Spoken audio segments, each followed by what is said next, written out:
أشهد أن لا إله إلا الله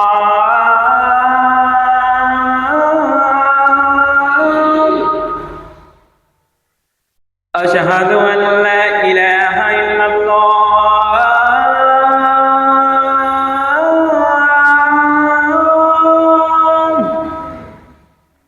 أشهد أن محمد رسول الله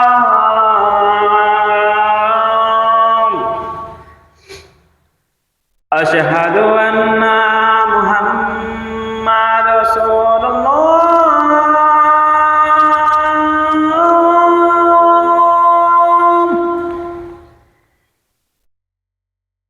حي على الصلاة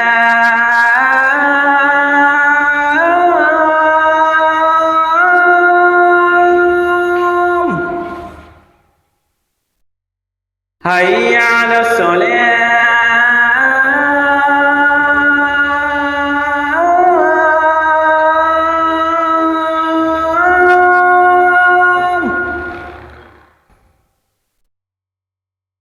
حي على الفلاح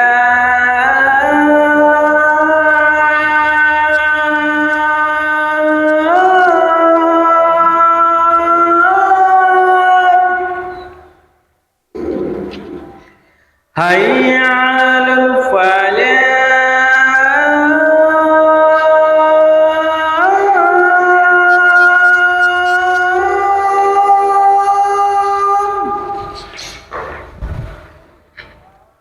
الله أكبر الله أكبر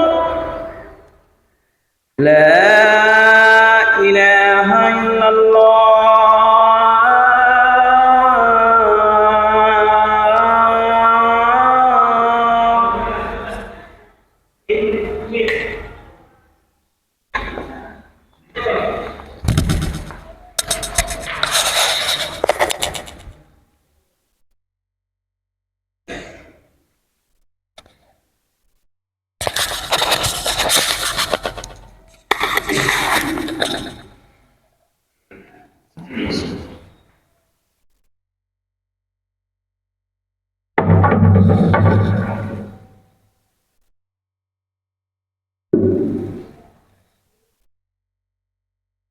إن الحمد لله نحمده ونستعينه ونستغفره ونعوذ بالله من شرور أنفسنا ومن سيئات أعمالنا من يهده الله فلا مضل له ومن يضلله فلا هادي له وأشهد أن لا إله إلا الله وحده لا شريك له وأشهد أن محمدا عبده ورسوله يا أيها الذين آمنوا اتقوا الله حق تقاته ولا تموتن إلا وأنتم مسلمون يا أيها الناس اتقوا ربكم الذي خلقكم من نفس واحدة وخلق منها زوجها وبث منهما رجالا كثيرا ونساء واتقوا الله الذي تساءلون به والأرحام إن الله كان عليكم رقيبا يا أيها الذين آمنوا اتقوا الله وقولوا قولا سديدا يصلح لكم أعمالكم ويغفر لكم ذنوبكم ومن يطع الله ورسوله فقد فاز فوزا عظيما أما بعد فإن خير الحديث كتاب الله وخير الهدي هدي محمد صلى الله عليه وسلم وشر الأمور محدثاتها وكل محدثة بدعة وكل بدعة ضلالة وكل ضلالة في النار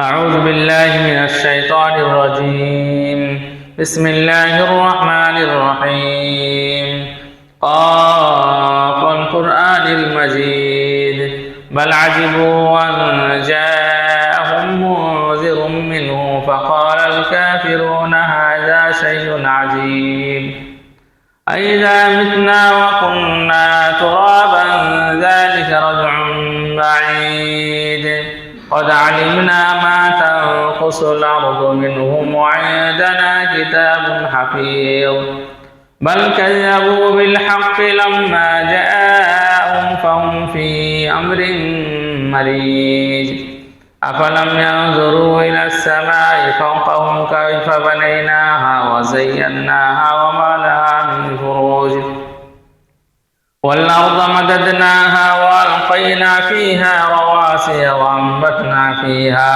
وأنبتنا فيها من كل زوج بهيج تبصرة وذكرى لكل عبد منيب ونزلنا من السماء ماء مباركا فأنبتنا به جنات وحب الحصيد والنخل باسقات لها طلع نضيد رزقا للعباد وأحيينا به بلدة ميتا كذلك الخروج كذبت قبلهم قوم نوح وأصحاب الرس وثمود وعاد وفرعون وإخوان لوط وأصحاب الأيكة وقوم تبع كل كذب الرسل فحق وعيد أفعينا بالخلق الأول بل هم في لبس من خلق جديد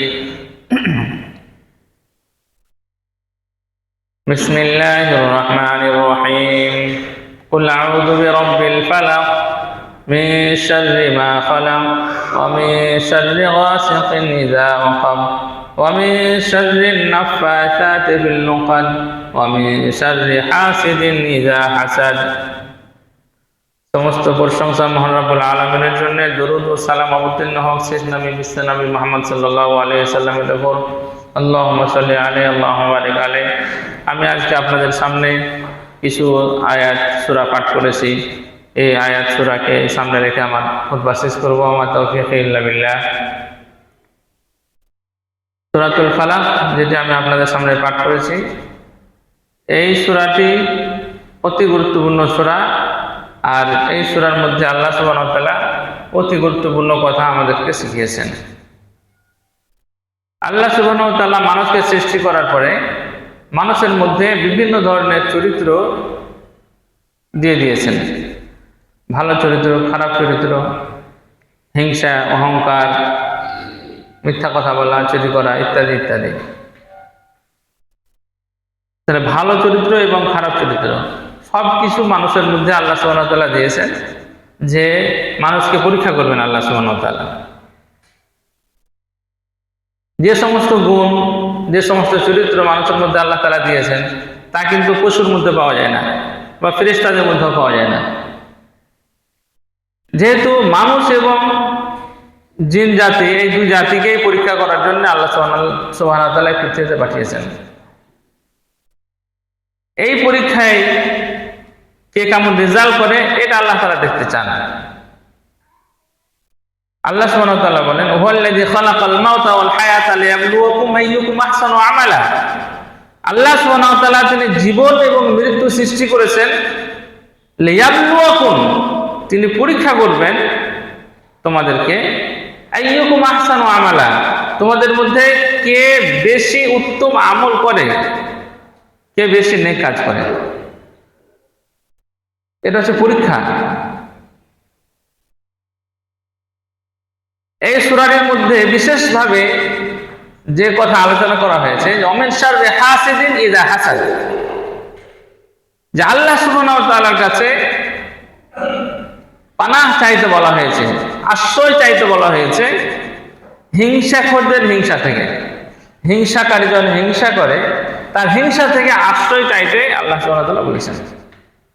আর এটি এমন একটি গুরুত্বপূর্ণ সূরা, সূরাতুল ফালাক, সূরাতুন নাস, যে প্রত্যেক নামাজের পরে পাঠ করতে বলা হয়েছে। সকাল সন্ধ্যায় তিনবার করে পাঠ করতে বলা হয়েছে।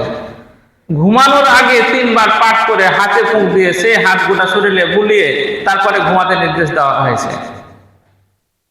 মানে হিংসা এতটাই ভয়ঙ্কর জিনিস, হিংসা এতটাই ক্ষতিকর জিনিস, যা মানুষের ঈমান, আমল, জীবন, ধন সম্পদ, মনের শান্তি, সুখ শান্তি সবকিছু ধ্বংস করে দিতে পারে। হিংসা হিংসা এমন একটা আগুন যা পানি দিয়ে নেভানো যায় না। যার মধ্যে হিংসা ঢুকে যায় তার মধ্যে থেকে ঈমান বিদায় নিয়ে নেয়। যার মধ্যে ঈমান হিংসা ঢুকে যায় তার মধ্যে থেকে ঈমান বিদায় নিয়ে নেয়। আল্লাহ রাসূল সাল্লাল্লাহু আলাইহি সাল্লাম তিনি বলেন যে আল হাসাদ ওয়াল ঈমান লা ইয়াজতাবিআনি ফি কলবি মুমিন, একজন মুমিনের অন্তরে ঈমান এবং হিংসা দুটোই একসাথে থাকতে পারে না। যেহেতু একজন মুমিন অন্যজনের ভালোই চাইবে, সে হিংসা কি করে চাইবে, তার মধ্যে হিংসা কি করে আসতে পারে? একজন মুসলিম তার নিজের জন্য যেটা চাইবে সেটাই আরেকজন মুসলিমের জন্য চাইবে, তাহলে সে হিংসা কি করে করবে?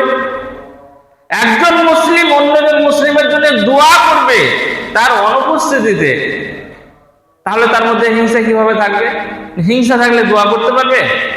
দোয়া করতে পারবে না।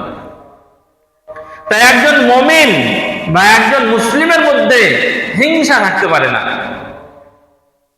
যেহেতু আল্লাহ সুবহানাহু ওয়া তাআলা যাকে যা ইচ্ছা যতটা ইচ্ছা দেন, কেউ আটকাতে পারবে না। আল্লাহ সুবহানাহু ওয়া তাআলা পৃথিবীতে সবকিছু ভাগ করে দিয়েছেন। নাহনু কাসামনা বাইনাহুম মাঈশাতাহুম, আল্লাহ সুবহানাহু ওয়া তাআলা সবকিছু বন্টন করে দিয়েছেন। কাউকে বিদ্যা দিয়েছেন, কাউকে বুদ্ধি দিয়েছেন, কাউকে সৌন্দর্য দিয়েছেন, কাউকে ধন সম্পদ দিয়েছেন, কাউকে শক্তি দিয়েছেন, কাউকে আর কিছু দিয়েছেন, আর কিছু দিয়েছেন। একজনের কাছে একটা সম্পদ আছে তো আরেকজনের কাছে নেই, একজনের কাছে একটা নিয়ামত আছে তো অন্যজনের কাছে নেই। এইভাবেই আল্লাহ সুবহানাহু ওয়া তাআলা দুনিয়ার ব্যালেন্স করেছেন। আল্লাহ যদি চাইতেন দুনিয়াতে সবাই কোটিপতি হয়ে যাক, তো সবাই কোটিপতি হয়ে যেত, কিন্তু দুনিয়ার কোনো কাজ হতো না। ওই কোটি টাকাতে একটা আপেলও পাওয়া যেত না। যদি চাষি চাষ করবে না তো আপেল কোথা থেকে পাবে? তো দুনিয়ার সবকিছু ব্যালেন্সের মধ্যে রাখার জন্য আল্লাহ সুবহানাহু ওয়া তাআলা কাউকে কিছু দিয়েছেন, কাউকে কিছু দিয়েছেন। অতএব কেউ যদি কারোর উপরে হিংসা করে, তাহলে সে আল্লাহ তাআলার বিধানের উপরে সে হিংসা করলো। আল্লাহ তাআলা বলছেন আম ইয়াহসুদুনান নাস আলা মা আতাহুমুল্লাহু মিন ফাদলিহি, মানুষরা কি হিংসা করে তার উপরে যাকে আল্লাহ তাআলা নিজ ফজলে, নিজ ইহসানে, নিজ রহমতে কিছু দিয়েছেন। এই যে সূরা ফালাক অবতীর্ণ হয়েছিল, এর সাবাবে নুজুল বা এই সূরা অবতীর্ণ হওয়ার কারণই হচ্ছে আল্লাহ রাসূল সাল্লাল্লাহু আলাইহি সাল্লামের উপরে ইহুদিরা হিংসা করে আল্লাহ রাসূল সাল্লাল্লাহু আলাইহি সাল্লামকে জীবন থেকে মেরে দেওয়ার পরিকল্পনা করেছিল এবং আল্লাহ রাসূল সাল্লাল্লাহু আলাইহি সাল্লামের উপরে জাদু করা হয়েছিল। সে জাদুর প্রভাব অনেকদিন পর্যন্ত আল্লাহ রাসূল সাল্লাল্লাহু আলাইহি সাল্লামের উপরে ছিল, যা এই দুটি সূরা নাযিল হওয়ার পরে চিকিৎসা করা হয় এবং তিনি আবার সুস্থ হয়ে আসেন। হিংসা, মানুষ বিভিন্ন কারণে হিংসা করে। যদি কারোর সম্মান বেশি হয়ে যায় তার ব্যাপারে হিংসা করে। আল্লাহ রাসূল সাল্লাল্লাহু আলাইহি সাল্লামের যেহেতু সম্মান সবারই থেকে বেশি হয়ে গেছিল, ইহুদিরা ভেবেছিল যে আমাদের সম্মান হবে, আমাদের নেতাদের সম্মান হবে। কিন্তু আল্লাহ রাসূল সাল্লাল্লাহু আলাইহি সাল্লাম মদিনা যাওয়ার পরে আল্লাহ রাসূল সাল্লাল্লাহু আলাইহি সাল্লাম থেকে সম্মানিত ব্যক্তি আর কেউ ছিল না, যার কারণে তারা হিংসা করে তিনাকে মেরে দেওয়ার পরিকল্পনা তৈরি করে। তো হিংসা এমন এক ভয়ঙ্কর জিনিস যে হিংসার কারণে মানুষ মানুষকে শেষ করে দেয়, মানুষ মানুষকে মেরে দেয়। আর হিংসার ইতিহাস অনেক পুরাতন, কিন্তু হিংসা করে কেউ কারোর ক্ষতি করতে পারবে না যতক্ষণ আল্লাহ তাআলা চাইবেন না। যেহেতু আল্লাহ রাসূল সাল্লাল্লাহু আলাইহি সাল্লাম তিনি বলেন যে সারা বিশ্বের মানুষ জমা হয়ে যদি তোমার কোনো উপকার করতে চায় আর আল্লাহ তাআলা না চান তাহলে উপকার করতে পারবে না। আর সারা বিশ্বের মানুষ জমা হয়ে যদি তোমাকে ক্ষতি করতে চায়, আল্লাহ তাআলা যদি ক্ষতি করতে না চান তাহলে সারা বিশ্বের মানুষ ক্ষতি করতে পারবে না। আজকে আমরা নিজেদের ঈমানের পরীক্ষা করতে চাইলে হিংসা দিয়েও করতে পারি। যে আমার মনে হিংসা হয় যে অমুক ভাই কার কিনেছে, অমুক ভাইকে আল্লাহ সুবহানাহু ওয়া তাআলা সম্পদ দান করেছেন, সম্মান দান করেছেন, তার জন্য হিংসা হয়। তার মধ্যে যদি হিংসা হয় তাহলে আপনাকে জানতে হবে যে আপনার ঈমানের মধ্যে ঘাটতি আছে, কমতি আছে। আপনাকে তওবা ইস্তিগফার করতে হবে এবং ওই ভাইয়ের জন্য দোয়া করতে হবে যে মাশাআল্লাহ আল্লাহ সুবহানাহু ওয়া তাআলা তাকে দিয়েছেন। এই হিংসা করা হচ্ছে শয়তানের চরিত্র। আর আসমানে সর্বপ্রথম যে পাপটি হয়েছিল সেটা হয়েছিল হিংসা এবং অহংকার কারণে। হিংসা এবং অহংকার এই দুটি হচ্ছে চাচাতো ভাইয়ের মতো, দুই ভাইয়ের মতো হিংসা এবং অহংকার। হিংসা পেটের মধ্যে আসলেই তারপরে অহংকার ঢুকে যায় অটোমেটিকলি। আল্লাহ সুবহানাহু ওয়া তাআলা যখন আমাদের পিতা আদম আলাইহিস সালামকে নিজের হাতে সৃষ্টি করেছিলেন, সৃষ্টি করার পরে সম্মান দিয়েছিলেন, আল্লাহ তাআলা শিক্ষা দান করেছিলেন। শিক্ষা দান করার পরে সমস্ত ফেরেশতাকে সিজদা করার জন্য নির্দেশ দিয়েছিলেন। আল্লাহ সুবহানাহু ওয়া তাআলা তিনি বলেন, ওয়া ইয কুলনা লিল মালাইকাতি ইসজুদু লিআদম ফাসাজাদু ইল্লা ইবলিস আবা ওয়াস্তাকবারা ওয়া কানা মিনাল কাফিরিন। আল্লাহ সুবহানাহু ওয়া তাআলা যখন নির্দেশ দিলেন যে তোমরা আদমকে সিজদা করো, তখন সবাই সিজদা করেছিল, কিন্তু ইবলিস সে অস্বীকার করেছিল। সে বলেছিল, আনা খায়রুম মিনহু খলাকতানি মিন নারি ওয়া খলাকতাহু মিন তিন, আমি আদমের থেকে উত্তম, ওর থেকে আমি সম্মানিত, আমাকে আগুন দিয়ে সৃষ্টি করা হয়েছে, আমাকে তুমি আগুন দিয়ে সৃষ্টি করেছো, ওকে মাটি দিয়ে সৃষ্টি করেছো। ওখানে সে যুক্তি দেখিয়েছিল। তো যারা হিংসুক হয়, যারা অহংকারী হয়, তারা যুক্তি নিয়ে চলে, তারা হাদিস কোরআন নিয়ে চলে না, তারা আল্লাহর রাসূলের বিধান নিয়ে চলে না, আল্লাহর রাসূল এবং আল্লাহর নির্দেশ নিয়ে চলে না, তারা যুক্তি নিয়ে চলে। উমিকে সম্মান দেওয়া হলো, তো কেন দেওয়া হলো, এটা ঠিক হয়নি, সেই হয়নি, তার জ্ঞান নেই, যোগ্য নেই, কিছু নেই। আল্লাহ সুবহানাহু ওয়া তাআলা কাউকে সম্মান দেন, তাহলে তাকে দিবেন, কেউ আটকাতে পারবে না, আর যুক্তি দিয়ে সেটাকে কিছু করা যায় না। তো আল্লাহ সুবহানাহু ওয়া তাআলার সাথে যুক্তি খাটিয়েছিল ইবলিস, আর সেই প্রথম পাপ করেছিল হিংসা পাপ। আর কারণ কি ছিল? যে সম্মান, ওর সম্মান হয়ে গেল, আমার সম্মান হলো না, ওই সর্দার হয়ে গেল, আমি সর্দার হলাম না, ও মাতাব্বর হয়ে গেল, আমি হলাম না, ও সেক্রেটারি হয়ে গেল, আমি সেক্রেটারি হলাম না, ও ক্যাশিয়ার হয়ে গেল, আমি ক্যাশিয়ার হলাম না, ওকে স্টেজে ডেকে সম্মানিত করা হলো, আমাকে সম্মানিত করা হলো না, ওকে ইনভাইটেশন দেওয়া হলো, আমাকে ইনভাইটেশন দেওয়া হলো না, ওর সম্মান আমার থেকে বেশি হয়ে গেল। এই যে মনের মধ্যে অহংকার, মনের মধ্যে হিংসা, এই হিংসাই ইবলিসকে ধ্বংস করেছিল।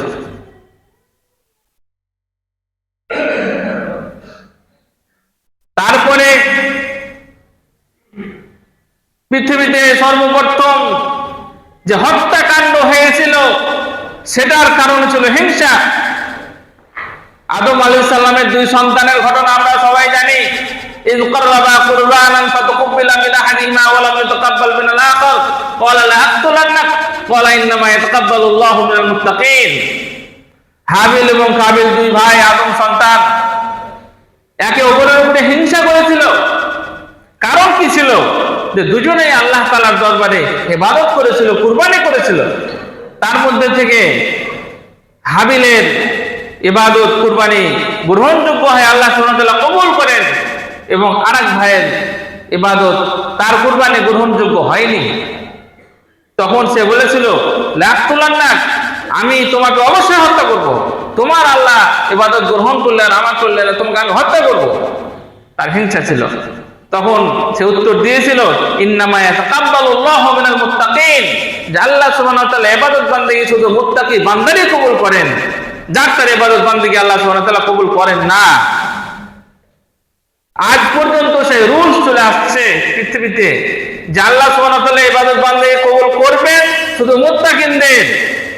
কেউ কোটিপতি কোটি টাকা দান করলে তার দান গ্রহণযোগ্য হবে না।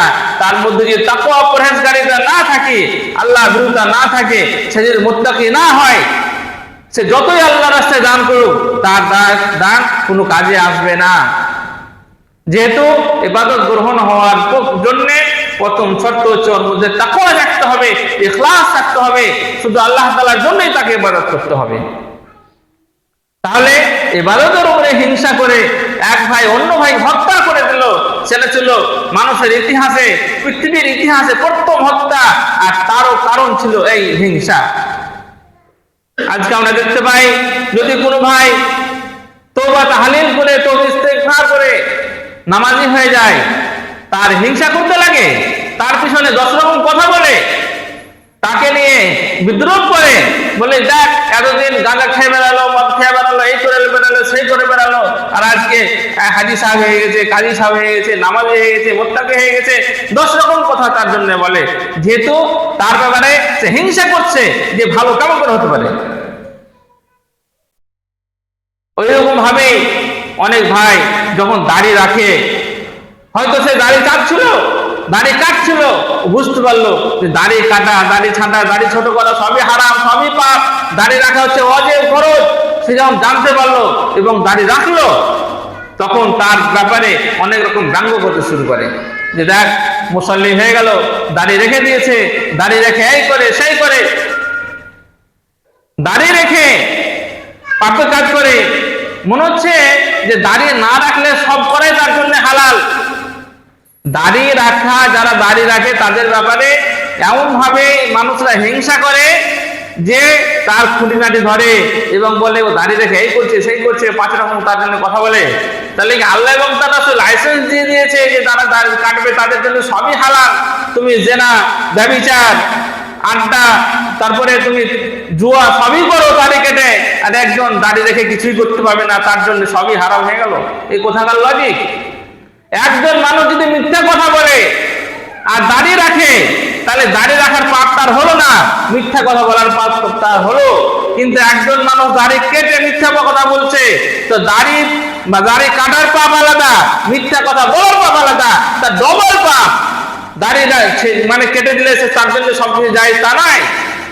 একজন মানুষ দাড়ি রাখছে, সে দাড়ি কাটার পাপ থেকে তো বাঁচলো, আর একজন মানুষ দাড়ি কেটে পাপ করছে, তার সে তো মানে ডবল পাপ করছে, যেহেতু যতবার দাড়ি কাটে ততবার তার পাপ হবে।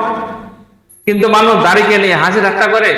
আরে মানুষ ভুল তো করবেই, কুল্লু বানি আদম খাত্তা ও খায়রুল খাত্তাইনা তাওয়াবুন। কোন মানুষ দুনিয়াতে এসেছে যে ভুল করেনি? ভুল তো করবেই। দাড়ি রাখলে ভুল করবে না? ভুল করবে। হজ করলে ভুল করবে না? ভুল করবে। আলেম হলে ভুল করবে না? ভুল করবে। সবাই তো ভুল করবে, কিন্তু উত্তম হচ্ছে যে ভুল করার পর যে আল্লাহর দরবারে তওবা করে, আল্লাহ তাআলা তওবার দরজা খুলে রেখেছেন। তাই দাড়িকে নিয়ে ব্যঙ্গ, ঠাট্টা, হাসা, হিংসা কিছুই করা চলবে না। মানুষ আরো অন্যান্য কারণে হিংসা করে। যখন আল্লাহ সুবহানাহু ওয়া তাআলা কাউকে ধন সম্পদ দেন, কারোর কাছে কোনো ইউনিক কোনো জিনিস থাকে, তখনও তার জন্য হিংসা করে। ভালোবাসা নিয়ে হিংসা করে। কাউকে যখন কেউ ভালোবাসে, কেউ যখন জনপ্রিয় হয়ে যায় মানুষের কাছে, তখনও তার জন্য হিংসা করে এবং তার দুর্নাম করার জন্য বিভিন্নভাবে প্রচেষ্টা চালায়। সমাজের মধ্যে তার দুর্নাম রটিয়ে বেড়ায়। একজন যে রাত দিন পাপাচারিতে লিপ্ত থাকে, তার ব্যাপারে মুখ খুলবে না, কথা বলবে না। কিন্তু একজন ভালো মানুষ যদি সামান্য তার ভুল হয়ে যায়, তাহলে তার দুর্নাম সব জায়গায় করে বেড়ায়, যাতে তার সুনামটা নষ্ট হয়ে যায়। ইতিহাসের মধ্যে আমরা পাই আল্লাহ সুবহানাহু ওয়া তাআলা ইয়াকুব আলাইহিস সালামের ঘটনা সূরা ইউসুফের মধ্যে বর্ণনা করেছেন যে ইয়াকুব আলাইহিস সালাম তিনি যখন ইউসুফ এবং বিনিয়ামিনকে বেশি ভালোবাসতেন, তখন তার বাকি ভাইরা হিংসা করত। শুধু হিংসা করতই তা না, তারা বলেছিল লা ইউসুফু আখুহু আহাব্বু ইলা আবিনা মিন্না, যে ইউসুফ এবং তার ভাই আমার বাপের কাছে বেশি প্রিয়, তাই তাদেরকে আমার বাপের কাছে সরাতে হবে। বাকি ভাইরা প্ল্যান করলো, মিটিং করলো, কিভাবে সরানো যায়। শেষ পর্যন্ত তারা এগ্রি হলো এর উপরে যে তাকে জঙ্গলে নিয়ে গিয়ে কুয়োতে ফেলে দেব। সমস্ত ভাই মিলে ইউসুফ আলাইহিস সালামকে নিয়ে গিয়ে জঙ্গলের মধ্যে একটা কুয়ার মধ্যে সেই ছোট বাচ্চাকে নিক্ষেপ করে দিল। একটা ছোট বাচ্চা যে হিংসা কাকে বলে বুঝে না, কিন্তু যেহেতু তার আব্বা তাকে বেশি ভালোবাসে, ওই ভালোবাসার উপরে হিংসা করে তাকে নিজে কূপের মধ্যে ফেলে দেওয়া হয়। কিন্তু ইউসুফ আলাইহিস সালামের ক্ষয়ক্ষতি তারা করতে পেরেছিল? পারেনি। এমন এক সময় এসেছিল যে ইউসুফ আলাইহিস সালাম তিনি মিশরের বাদশা হয়েছিলেন এবং তার ভাইদেরকে তার সামনে মাথা নত করতে হয়েছিল, স্বীকার করতে হয়েছিল এবং তাদেরকে লজ্জিত হতে হয়েছিল। তারা কোনো ক্ষয়ক্ষতি করতে পারেনি। এখান থেকে আমরা বুঝতে পারি যে কেউ হিংসা করে ক্ষয়ক্ষতি করতে পারবে না। কেউ যদি হিংসা করে তার দিকে দৃষ্টিপাত করার কোনো প্রয়োজন নেই। যেহেতু এই দুটো সূরা আল্লাহ সুবহানাহু ওয়া তাআলা আমাদেরকে শিখিয়েছেন, সূরা নাস এবং ফালাক যদি নিয়মিতভাবে আমরা পাঠ করতে থাকি, তাহলে কারোর জাদু, কারোর টোনা, কারোর হিংসা কোনো কাজে আসবে না, সব ব্যর্থ হবে। তাই ভাইয়েরা আমার, যদি আমরা নিজেদেরকে একজন মুত্তাকি বা মুসলিম বলে পরিচয় দিতে চাই, তাহলে আমাদের অন্তর থেকে এই হিংসাকে দূর করতে হবে। হিংসা একটা ক্যান্সারের মতো অসুখ, হিংসা একটা ক্যান্সারের মতো অসুখ, যে শরীরের যে কোনো এক জায়গায় থাকলে গোটা শরীরকে আস্তে আস্তে নষ্ট করে দেয়, শেষ করে দেয়। অন্তরের মধ্যে হিংসা থাকলে মনের মধ্যে জ্বালা পোড়া শুরু হয়ে যায়, মনের মধ্যে কোনো শান্তি পাওয়া যায় না। যার মধ্যে হিংসা থাকে সব থেকে বেশি তারই ক্ষয়ক্ষতি হয়। হিংসার কারণে কথাবার্তা বন্ধ হয়ে যায়, কথাবার্তা থাকে না। আল্লাহ রাসূল সাল্লাল্লাহু আলাইহি ওয়াসাল্লাম তিনি হিংসাকে সমাজ থেকে দূর করার জন্য অনেক রকম প্রচেষ্টা করেছেন, অনেক রকমের হাদিস আমাদেরকে শিখিয়েছেন। এক জায়গায় আল্লাহ রাসূল সাল্লাল্লাহু আলাইহি ওয়াসাল্লাম তিনি বলেন যে যদি তোমরা একে অপরকে ভালো না বাসো তাহলে তোমরা জান্নাতে যেতে পারবে না। তোমরা যদি একে অপরকে সালাম দাও তাহলে তোমাদের মধ্যে ভালোবাসা বাড়বে। তোমরা যদি মুমিন না হও তাহলে তোমরা জান্নাত যেতে পারবে না। আর তোমাদের মধ্যে যদি ভালোবাসা না থাকে তাহলে তোমরা মুমিন হতে পারবে না। যে এই কথাগুলো একের সাথে অন্যটা জড়িত হয়ে আছে। যে আপনি যখন ভালোবাসবেন তখন আপনার ঈমান বৃদ্ধি পাবে, আপনার অন্তর থেকে অটোমেটিক্যালি হিংসা আস্তে আস্তে দূরে চলে যাবে। হিংসা একজন মানুষের জীবনে কখনোই কল্যাণ আনতে পারে না। আর এই হিংসা সমাজের মধ্যে থাকার কারণে আমরা নিজেরা ফাঁসি এবং অন্যকেও ফাঁসাই। ছোট ছোট কারণে আমরা কেস দিতে চলে যাই, থানা পুলিশ করতে চলে যাই এই হিংসার কারণে, যে আমি ওর ক্ষতি করব, আমার লাভ হোক আর না হোক ওর ক্ষতি করব। আর ওই ক্ষতি করতে গিয়ে সে নিজেও ক্ষতিগ্রস্ত হয়। তাই ভাইয়েরা আমার, হিংসা যেটা শয়তানের চরিত্র ছিল, সেই চরিত্র আজকে আস্তে আস্তে আমাদের সবার মধ্যে ছড়িয়ে পড়ছে ক্যান্সারের মতো, এবং আমাদের নিজেদের শরীর এবং নিজেদের সমাজ সবকিছু আমরা আস্তে আস্তে ধ্বংস করে বলছি হিংসার জন্য। আল্লাহ রাসূল সাল্লাল্লাহু আলাইহি ওয়াসাল্লাম তিনি বলেন, লা ইয়াহিল্লু লিমুসলিমিন আন ইয়াহজুরা আখাহু ফাওকা সালাত। একজন মুসলিমের জন্য এটা জায়েজ নয় যে সে 3 দিনের বেশি কারোর সাথে কথাবার্তা বন্ধ রাখবে।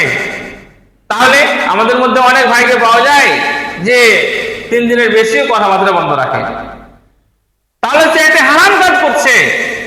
এটাও বলা হয়েছে ও খায়রুহুমা আল্লাযী ইয়াবদাউ বিসালাম, দুইজনের মধ্যে উত্তম ব্যক্তি যে আগে বেড়ে সালাম করবে, সে ছোট হয়ে যায় না। অনেক সময় দেখা যায় যে কেউ যদি আগে বেড়ে কথা বলতে আসে তাহলে অনেকে বলে কুকুরের মতো কথা বলতে আসে। না, কুকুরের মতো নয়, কুকুরের মতো জানোয়ার তো আপনি। ওই মানুষটাই হচ্ছে মানুষ যে আগে বেড়ে কথা বলতে এলো, তাকে আল্লাহ রাসূল সাল্লাল্লাহু আলাইহি ওয়াসাল্লাম তিনি বললেন সে হচ্ছে উত্তম। একটা হাদিসের মধ্যে এই কথা পর্যন্ত বলা হয়েছে যে কেউ যদি তার ভাইয়ের সাথে 1 বছর কথাবার্তা বন্ধ রাখে তাহলে তাকে হত্যা করার মতো সে তার পাপ হবে। একজন অন্যজনকে যদি হত্যা করে তাহলে যে পাপ, সে পাপ তার হবে। কেউ যদি কোন ভাইয়ের সাথে 1 বছর কথাবার্তা বন্ধ রাখে, তাহলে এই সমস্ত হাদিস দ্বারা আমরা কি বুঝতে পারি? আল্লাহ রাসূল সাল্লাল্লাহু আলাইহি ওয়াসাল্লাম আমাদের কি বুঝাতে চেয়েছে? যে তোমরা হিংসা করিও না। সাময়িক যদি হিংসা চলেও আসে সেগুলো 3 দিনের মধ্যে দূর করার চেষ্টা করো।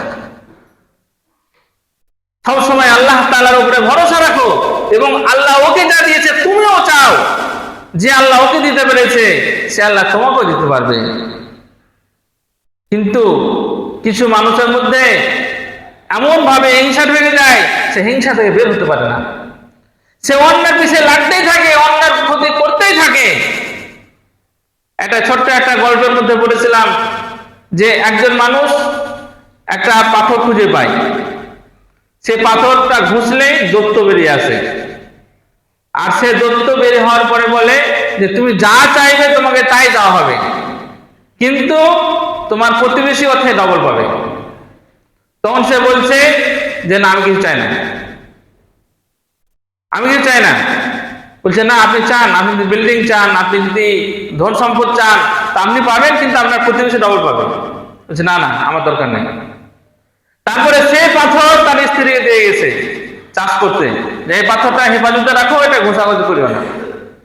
তো মহিলাদের একটা চরিত্র থাকে, যেটা মানা করা হয় সেটাই সে করে। তো সেই পাথর সে ঘুষেছে, সে দৈত্য বেরিয়ে এসছে। তো বলছে যে তুমি কি চাও? তো বলছে আমাদের বাড়ি তো ভাঙাচোরা, একতলা আমাকে বাড়ি করে দাও। সাথে সাথে তার একতলা বাড়ি হলো, আর আশেপাশে তাদের দোতলা বাড়ি হলো।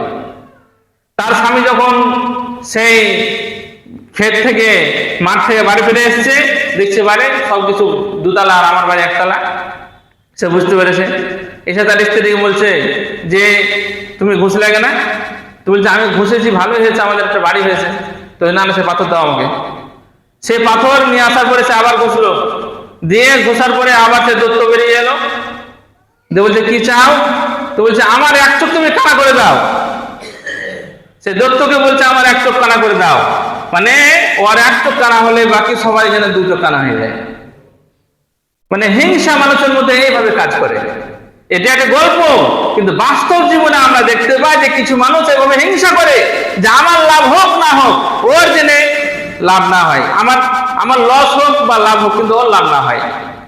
হয়তো প্রতিবেশী ছাগল চড়ছে, ছাগল বেঁধে রেখেছে, ওর কোনো ক্ষতি হয় না, কিন্তু ছাগল বেঁধে রাখতে দেবে না। বা অনেক রকম জিনিস দেখতে পাওয়া যায় যে প্রতিবেশী কিছু একটা কাজ করছে, ওর কোনো ক্ষতি হবে না, কিন্তু তার লাভ হতে দেবে না। তো ভাইয়েরা আমার, এই দুনিয়া আল্লাহ সুবহানাহু ওয়া তাআলা আমাদেরকে পরীক্ষা করার জন্য পাঠিয়েছেন। সাময়িক অল্প বয়স দিয়ে, এই বয়সের মধ্যে আল্লাহ সুবহানাহু ওয়া তাআলা আমাদেরকে পরীক্ষা করতে চায়। তাই এই যে হিংসা, এই হিংসা থেকে আমরা যেন নিজে বাঁচি এবং অন্য সবাইকে বাঁচাই, এবং আল্লাহ তাআলার কাছে সবসময় দোয়া করি যে আল্লাহ তাআলা আমাদেরকে এই হিংসা থেকে বাঁচার তৌফিক দান করেন। আমিন।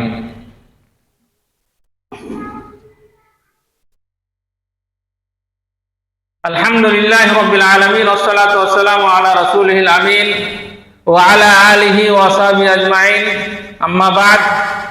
তো ভাইয়েরা আমার খুতবার যে সারাংশ যেটা আমি আপনাদেরকে বলতে চাইলাম, যে হিংসা এমন একটা পাপ যেটির ইতিহাস অনেক পুরাতন, আর হিংসার জন্য অনেক ক্ষয়ক্ষতি হয়েছে ইতিহাসে, এবং আজকে হচ্ছে, ভবিষ্যতেও হবে। তবে একজন মুমিনের মধ্যে, একজন মুসলিমের মধ্যে এই হিংসা থাকা উচিত নয়। যদি থাকে তাহলে ভাবতে হবে সে মুমিন নয়। আল্লাহ রাসূল সাল্লাল্লাহু আলাইহি সাল্লামের সাহাবায়ে কেরামরা আমাদের জন্য উদাহরণ। তিনাদের মধ্যে কোনোদিন কোনো হিংসা হয়নি। আল্লাহ সুবহানাহু ওয়া তাআলা তিনি নিজে সাক্ষী দিচ্ছেন কোরআন কারীমের মধ্যে, যে ওয়ালা ইয়াজিদুনা ফি সুদুরিহিম হাজাতাম মিম্মা উতু ওয়া ইউসিরুনা আলা আনফুসিহিম ওয়ালাউ কানা বিহিম খাসাসা। সাহাবায়ে কেরামদের চরিত্র এমন ছিল যে তাদের মধ্যে হিংসা ছিলই না। তাদের নিজস্ব সম্পদ অন্য ভাইকে দেওয়ার জন্য তিনারা আগে ভেড়ে অংশগ্রহণ করতেন, যে নিজের যা সম্পদ তা অন্য ভাইকে দিতেন, নিজে না খেয়ে অন্য ভাইকে খাওয়াতেন। এটা ছিল তাদের চরিত্র, যা আল্লাহ সুবহানাহু ওয়া তাআলা আমাদেরকে বলছেন। আজ আমাদের সমাজের মধ্যে যে সমস্ত সমস্যা দেখা দিচ্ছে, হিংসা, অহংকার, একে অপরের ক্ষতি করা, থানা যাওয়া, কেস করে দেওয়া, মুসলিম ভাইয়ের ক্ষতি করা। একজন মুসলিম হতে পারে কেমন করে যে অমুসলিমের কাছে বিচার চাইতে যায়? একজন মুসলিমের ক্ষতি করার জন্য অমুসলিমের কাছে বিচার চাইতে যায়, সে একজন মুসলিম হতে পারে কি করে? আল্লাহ সুবহানাহু ওয়া তাআলা পরিষ্কার ভাবে বলে দিয়েছেন, এরা কেউ জালেম, কেউ কাফের, কেউ ফাসিক, যারা অমুসলিমের কাছে বিচার চাইতে যায়। আল্লাহ তাআলা আমাদেরকে বুঝার তৌফিক দান করেন এবং আমাদের ইমানের দুর্বলতা কাটিয়ে দিয়ে আমাদের ইমানকে মজবুত করার তৌফিক দান করেন। আমিন। রব্বানা আতিনা ফিদ দুনিয়া হাসানাতাও ওয়া ফিল আখিরাতি হাসানাতাও ওয়া কিনা আযাবান নার। রব্বানা যালামনা আনফুসানা ওয়া লাম তাগফির লানা ওয়া তারহামনা লানাকুনান্না মিনাল খাসিরিন। রব্বানা হাব লানা মিন আজওয়াজিনা ওয়া যুররিয়্যাতিনা কুররাতা আ'য়ুন ওয়াজ'আলনা লিল মুত্তাকিনা ইমামা। রব্বানা আসরিফ 'আন্না আযাবা জাহান্নাম ইন্না আযাবাহা কানা গরামা। اللهم صل على محمد وعلى ال محمد كما صليت على ابراهيم وعلى ال ابراهيم انك حميد مجيد. اللهم بارك على محمد وعلى ال محمد كما باركت على ابراهيم وعلى ال ابراهيم انك حميد مجيد. ان الله يأمركم بالعدل والاحسان وايتاء ذي القربى وينهى عن الفحشاء والمنكر ولذكر الله اكبر. الله يعلم ما تصنعون.